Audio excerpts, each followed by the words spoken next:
Who is the best live streamer? Is it Ludwig? Boys! World champion button masher and hair comber? Is it Pokemon, Mrs. Queen of Twitch and redacted word? You ain't funny. Maybe it's Kai, Mr. Most Subscribers in 1 month, or better known as Guy. To answer this question and truly find the streamer of all time, we first need to ask why people watch streamers in the first place. Some viewers watch for the really high level gameplay, people like Tenzer Shroud. Some watch for the outstanding content.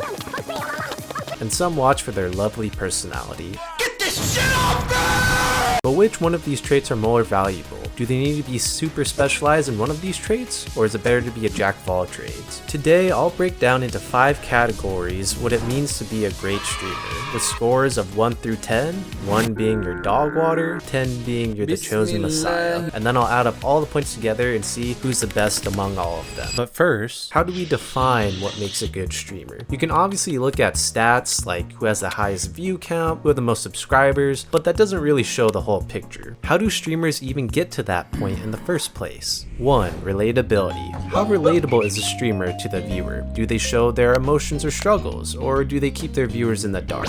Basically, my bank account got locked. If a viewer can't relate, why would they bother sticking around? And on the flip side, if they do relate, they're more likely to stay. 2. Entertaining. How entertaining are they? If they weren't a god gamer or didn't have the coolest item or toy to show off, could they still make the viewers smile or laugh just by being themselves? Have you ever done a sober stream, brother? 3. Content. Are they showing off their cracked out zoomer gameplay? Or if they're not a gamer, what kind of content are they doing? Are they setting up fun events, having fun shows, or are they sitting in a blow-up pool half naked? 4. Community. How tight-knit is that community with the streamer? Are there any funny or custom emotes used in chat? Are there any inside jokes or stories of the streamer? You said America deserved 9/11. Did you mean that? Yeah.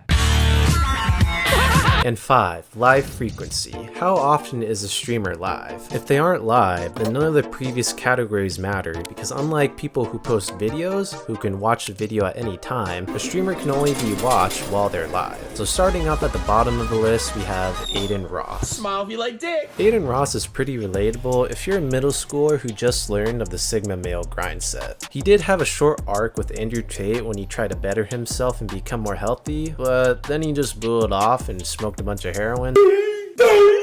So I give him a 5 for this. Unless you like a lot of sus jokes, this guy probably is not the guy you want to watch if you want to laugh. He sometimes does have a few rare gems in there. He really knows how to lean and instigate a lot of moments for content. I don't know. Every time you bring someone on, they're just like, This is my boy Jake.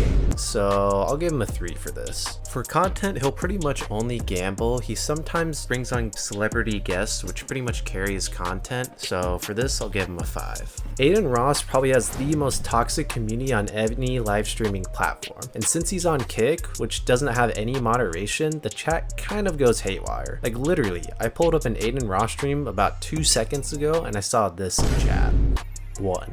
Kick doesn't really have any metrics to see how many hours that they're live on, but I added up about the past month from his VODs and it totaled out to be about 84 hours. So compared to the rest of the streamers, I'll give him about a 3. So then the total points for Adin is 17. And now we go to the queen of Twitch herself. Nick. The type of people who watch her is pretty much either girls or simps. There's really no in between. She's definitely the type for people that are more catered towards a soft-spoken viewer, which there are plenty of, so for this I'll give a 6. Entertaining. Although not gonna lie, even though she seems very nice on camera, for some reason she just kinda gives me like a weird snaky snake vibe. Like there's just so many instances of her backtracking what she says to try to appeal to the masses. Like the whole fiasco with the gambling situation. Additions to my setup are Wait, is she watching gambling? I'm gonna give her a 2 for this. Poki mostly sticks to Valorant, which is definitely a good game, but limits the amount of people who will watch her. Although she's a very good rating with a peak rating of Immortal 1, which is the top 1% of all Valorant players, it's still not the cream of the crop best players like pro players. And she'll sometimes play popular trendy games, but it's really only once in a blue moon. So for this, I'll give her a 5.5. She definitely has a very strong community because I think she's got the most tier 3 subs out of any streamer on this list. Like, she literally has hundreds of fan channels that are just Pokemon and then a spin-off word right after it. And so for that, I'll give her an 8. Poke last month was live for about 68 hours, which is the lowest on this list. So I'll have to give her a 1. And her total comes out to 22.5 points. And next up we have Ninja. Fuck you say to me! Ninja gives off the vibe for old school gamers, people who played Halo back in the day or Modern Warfare 2. But unfortunately with Twitter and X, it's kind of slowly having that demographic of people diminish. I'll give him a 5. Ninja's actually a pretty funny guy if we're talking about his after hours or dark ninja era, and he's starting to slowly get back into that. Glizzy overdrive. So we'll give him a 7 for that. Of course he was the GOAT at Fortnite at its prime, but since then he's been playing mostly games like Valorant or League. Fucking quit. And although he's definitely good at those games, he's nowhere near a pro level player, so I'll give him a 6 for this. Community. Probably the biggest obstacle Ninja faced as a streamer and still faces is that most people watched him for the game and not really him as a streamer. It didn't help too that back in the day in 2019, he switched over to Mixer, so that split his viewers, and then a few years later he decided to stream on every platform, which split his viewers even more. So for this I'll give him a 2. In his earlier days of Fortnite, he definitely was averaging well over 8 hours a day for weeks and weeks, but now it seems he's averaging roughly 20 hours a week or 80 hours per month, so we'll give him a 3. Ninja's total points add up to 25. And now we have Moist Critical, aka Charlie. Charlie's greatest strength is probably that he has the highest emotional awareness or intelligence out of any of these streamers. He likes to argue with a lot of different sides and positions, which is really cool because most people just have their one side, pick it, and guns and blazing stick it to the very end, but he's not afraid to play devil's advocate. Rape, boo, don't like it. So I'll give him a 10 for this. Charlie's a very hit or miss streamer when it comes to if you find him entertaining or funny. If you don't really like his dry or poop sarcastic style humor, then you'll find him really annoying. But if you do like it, you'll love him then. So we'll go in the middle and we'll give him a 5. His content mostly involves him reacting to drama in the world of Twitter and whatever is on the news. He does like streaming himself playing games that just came out or cool obscure games, although he did just host his own live watch party cheering on his esports team Moist Critical, so I'll give him a 3 for this. Although everyone who is a viewer of Charlie generally have very good awareness of each other and their feelings, it doesn't seem like there's too much interactivity between Charlie, like if viewers make content specifically for him or a lot of edits for him. There was a time back in the day where he opened fan mail, but other than that, it doesn't seem like there's too much inside jokes, so I'll give him a 3 for this. And then live frequency. Charlie is live almost every day. He did just have his non-exclusive Twitch contract, so now he can stream on YouTube as well. But from the previous month when he didn't switch to YouTube, he streamed about 110 hours in a month, so I'll give him a 7. Charlie's total points come out to 28.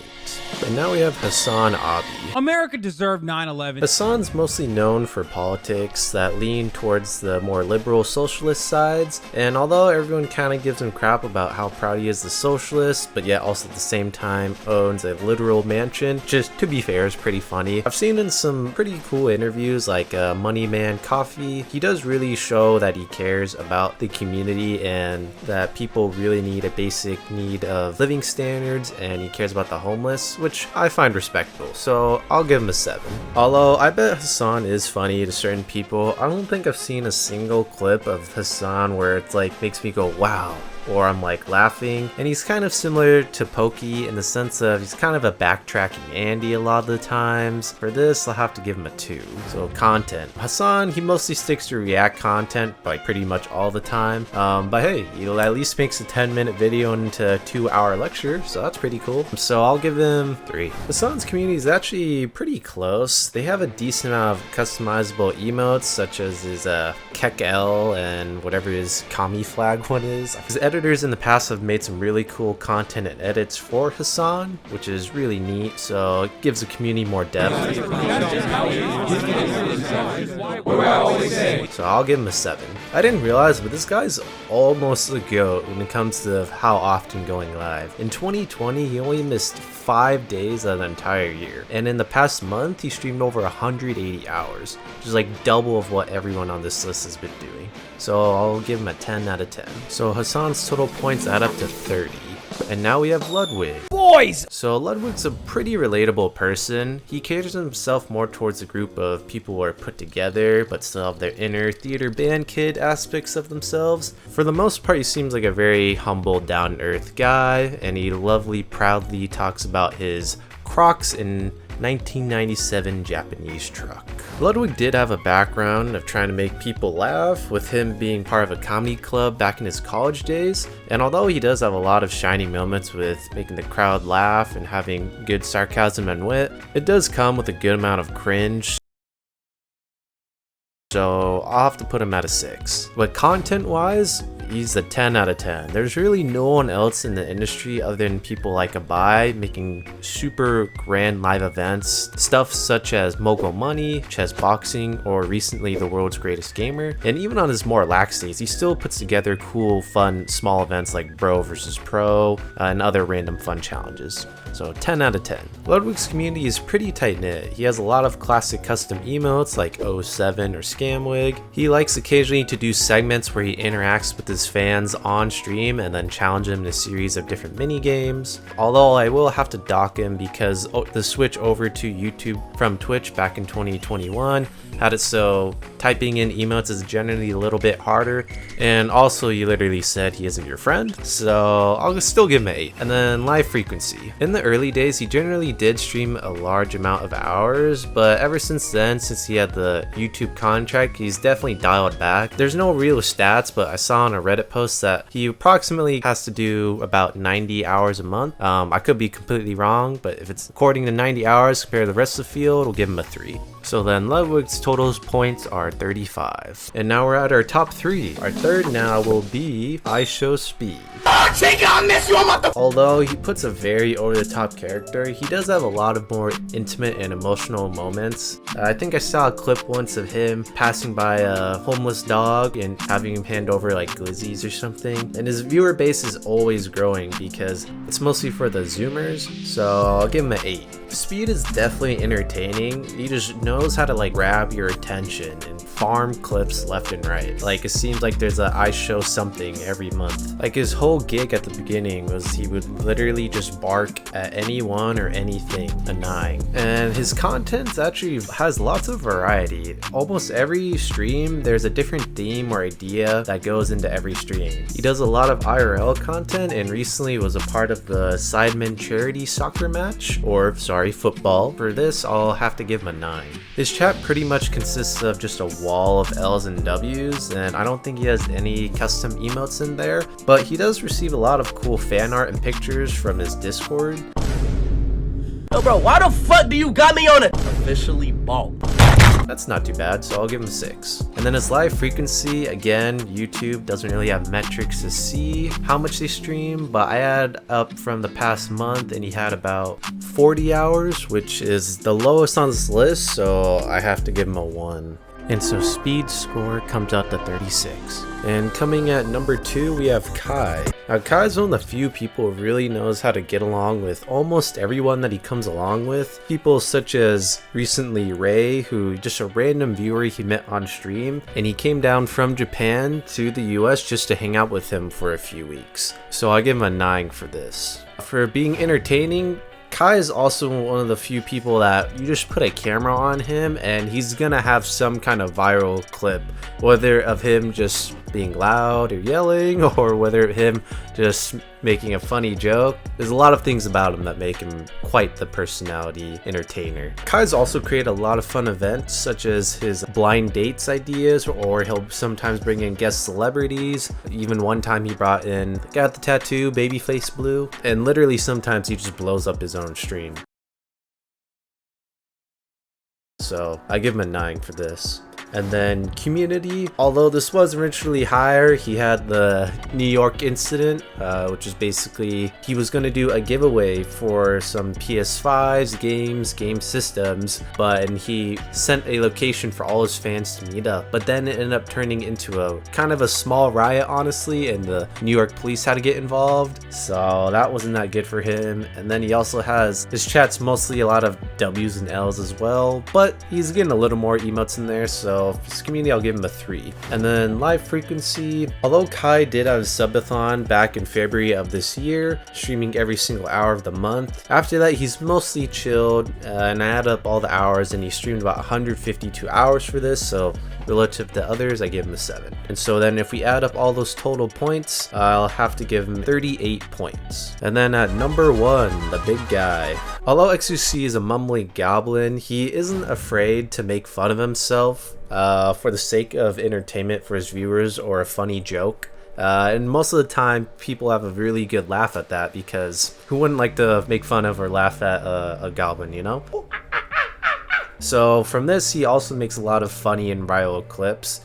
Such as the one where he has a before and after ghost meme, which is literally of him having a before picture where he looks all happy and then an after picture where he looks all sad. Although this would be a 1 in most people's eyes with the recent whole React debacle and debate, but I won't give him a 1 because that's not all he does. It's a large portion for sure. I mean, I guess the only really other thing he does is he'll play games. So for this it won't be a 1, but still be bad. It's like 2.5 we'll give him. And then for his community, I think it's probably the most tight-knit community out of any live streamer on here. I don't think I've seen more fan edits or content specifically for XQC on any other streamer. Like although there are other channels, I think he was one of the first that there's literally a XQC waiting room channel where the whole purpose of that is for fans to wait for XQC to go live, and they sit in that channel waiting for him to go live. And then just many other instances, he has so many customized emotes for the viewers to feel more like they're involved in the community. His most famous one being XQCL. He has just so many other inside jokes and references as well that you have to know specifically for watching him. The steak incident, and literally another one a couple years back, he had a fan animate a few videos in like such high quality. Specifically the whole episode of it was him being banned by XQC and then his whole journey of trying to get unbanned or what to do in the meantime.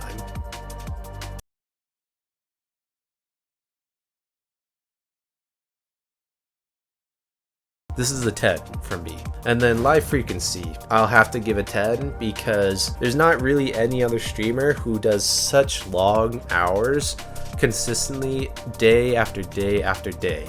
In 2019, same as Hassan, he only missed 5 days out of the entire year. And he consistently has 24-hour streams that just out of the spur, he just decides I want to do one.